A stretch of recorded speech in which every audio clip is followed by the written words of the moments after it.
Hi, I'm Joly. This is my channel, China's New Playbook. In our launch episode, I posed a question that is currently causing massive cognitive dissonance in global asset allocation. Is China truly losing its manufacturing dominance? If you consume only mainstream Western financial media, the narrative seems clear. You see a continuous stream of headlines detailing Apple, Samsung, or major automakers shifting final assembly facilities to Hanoi, Chennai, or Montreal. The casual consensus among offshore risk committees is that China's industrial thesis is permanently compromised. But as a venture capitalist negotiating technology transactions on the ground every day, I look at the unvarnished trade ledger, and it reveals a massive paradox. According to the latest World Bank and WTO Global Trade Database, while China's share of low-margin apparel and textile exports has dropped by nearly 8% over the past 5 years, its total share of global manufactured exports remains stubbornly un-eroded at approximately 14.5%. How do we reconcile the exit of factory lines with the stability of market share? The reality is that what the market is witnessing is not a liquidation of Chinese industry. It is an aggressive, policy-enforced structural upgrade. The low-end assembly jobs are leaving, but the production of high-value capital goods, advanced components, and precision machinery is consolidating inside China. Today, we drop the geopolitical theater. We are going to rip open the hood of the Chinese industrial machine, analyze the rigorous data-backed metrics behind the supply chain moat, and look at the exact high-return verticals where sophisticated institutional GPs are capturing pure structural alpha.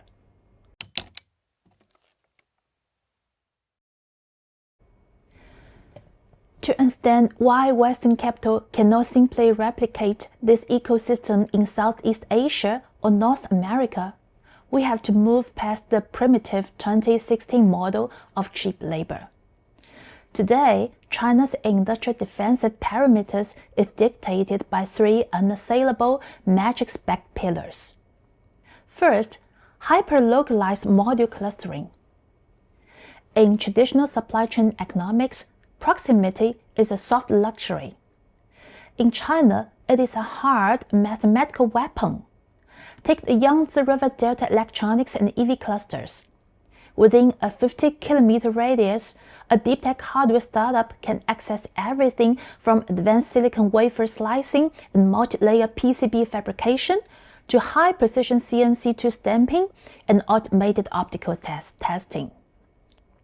According to an industrial cost curve audit by Roland Berger, this absolute structural concentration compresses the physical component transit and coordination cycle from weeks to under 48 hours. For a VC-backed startup, this slashes total working capital inventory requirements by up to 35% compared to a competitor attempting to source across international borders. Second, non-linear flexible manufacturing. Western industrial infrastructure, built on rigid, laxly automated lines, excels at multi-million unit production runs, but charges a lethal premium for retooling. China's modern factory floor is natively integrated with Advanced Manufacturing Execution System, MES, and real-time cloud ERPs. Data from the McKinsey Global Institute Supply Chain Agility Index highlights that a Tier 1 precision manufacturing component suppliers in Shenzhen can alter a line configuration within 24 hours to execute a micro-run of just 500 custom units for a medical robotics or drone startup, without invoking a capital expenditure penalty. This allows physical hardware teams to iterate their prototypes at the operational velocity of software. Third, the engineering density dividend. While China's blue-collar wage baselines have risen, its capacity for scaling complex engineering has expanded exponentially. According to data from the Ministry of Education and National Statistical Reports, China is currently graduating over 4.5 million STEM and engineering professionals annually, surpassing the combined output of the United States and the European Unions. This is not a pool of generic coders. These are precision machining specialists, industrial chemical engineers, and automated line technicians. This extreme density of technical talent suppresses the average R&D cost per iteration for hardware startups to roughly 15% to 20% of Silicon Valley baselines. That is not a marginal efficiency. It is an unfair economic gravity.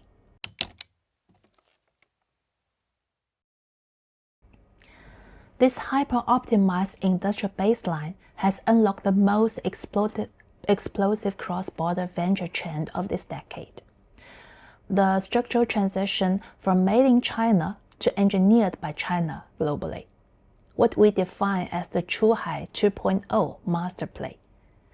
In the old 1.0 era, Chinese firms acted as unbranded, white-label commodity suppliers on Amazon or through international wholesalers, competing strictly on the race to the bottom price matrix with near zero brand equity.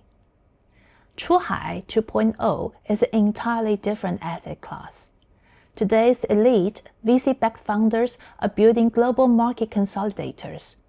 They exploit the complete vertical integration of China's domestic supply chain to fund core R&D and absorb manufacturing capex onshore, while establishing sophisticated localized entities, compliance networks, and direct-to-enterprise sales channels in premium global jurisdictions.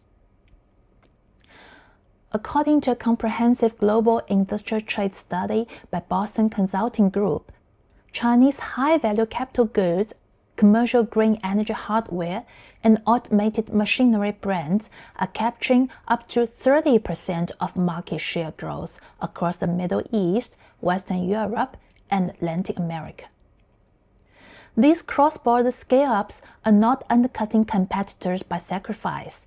They are operating with a structural 25% to 40% gross margin cushion engineered natively by the domestic supply chains. They aren't fighting for fractional survival in an overclouded domestic arena. They are capturing undiluted premium global profit pools. So, if you're an institutional asset manager, where exactly do you deploy capital within this matrix to unlock high multiple return? We do not back generic manufacturing. As a specialized, market-driven GP, we isolate the exact high-barrier nodes where software intelligence overlays this physical supply chain asset. Our fund is heavily concentrated on two highly specific institutional-grade verticals.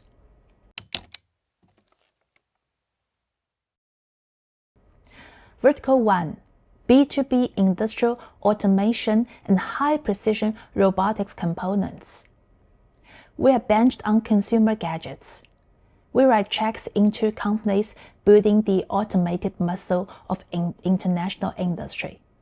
Specifically, we target teams scaling automated guided vehicles, AGV, and autonomous mobile robots, AMR, fleet swarms for global logistics, alongside supplies of high-torque density servo motors and harmonic reducers. According to market mapping by Gartner and Logistics IQ, the global warehouse and port automation TAM is scaling past $45 billion. Chinese B2B automation teams leverage the domestic sensor and actuator ecosystem to deploy end-to-end automated logistics solutions in Middle Eastern ports and European fulfillment centers at 45% lower total cost of ownership, TCO than legacy Western integrators. These are multi-year, sticky enterprise contracts bundled with high-margin SaaS maintenance revenues, providing a highly visible, de-risked exit pathway through corporate M&A and strategic secondary buyouts.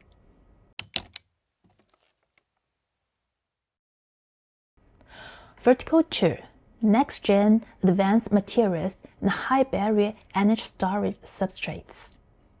This sector forms the material baseline of our entire Chuhai 2.0 thesis. We do not invest in standard battery assembly. We hunt for the core material bottlenecks that Western competitors cannot replicate, specifically solid-state electrolyte matrices, silicon-carbon anodes, and composite current collectors. According to Bloomberg NEF, China deadlocks over 75% of the world's refined material processing capacity for energy storage, serving global utility markets that command premium gross margins between 30% and 45%. Backed by this localized chemical infrastructure, a tech team in our fund can construct a commercial precision pilot line within 90 days, scaling a molecule breakthrough into global mass production before an offshore competitor can even clear equipment procurement. This structural velocity creates an unassailable tech moat, capturing global dollar cash flows and driving rapid, high multiple liquidity from domestic strategic buyers and state funds alike. The bottom line is simple. Writing off China's private markets based on superficial, micro-level media headlines is an institutional miscalculation. The supply chain has not dissipated. It has migrated upward into a highly sophisticated, high-margin global economic weapon. Navigating this new cycle means moving past the speculative internet playbooks of the past and underwriting asset-light, technology-driven physical innovation that can scale internationally. To capture this offer, you need specialists on the ground who understand the raw physics of precision tooling, factory floor economics, and cross-border asset engineering every single day. Now, this hardware and the material level infrastructure forms the undeniable physical foundation of the new paradigm. But it is only the first layer of the playbook. In our upcoming reports, we are going to expand this investment map. We'll flip the coin to dissect the intellectual and soft power arbitrage running over this physical engine. And more importantly, we will dive straight into the actual underground execution blueprints. We will break down the exact financial engineering, compliance structures, and localized capital alignments that top-tier managers are deploying right now to navigate capital controls and secure hard DPI for offshore LPs. But before we get tactical, I want to hear your thesis in the comments. Given the data on vertical integration, is your asset allocation committee still viewing hardware as an asset-heavy risk, or are you hunting for supply chain offer? Drop your experience below.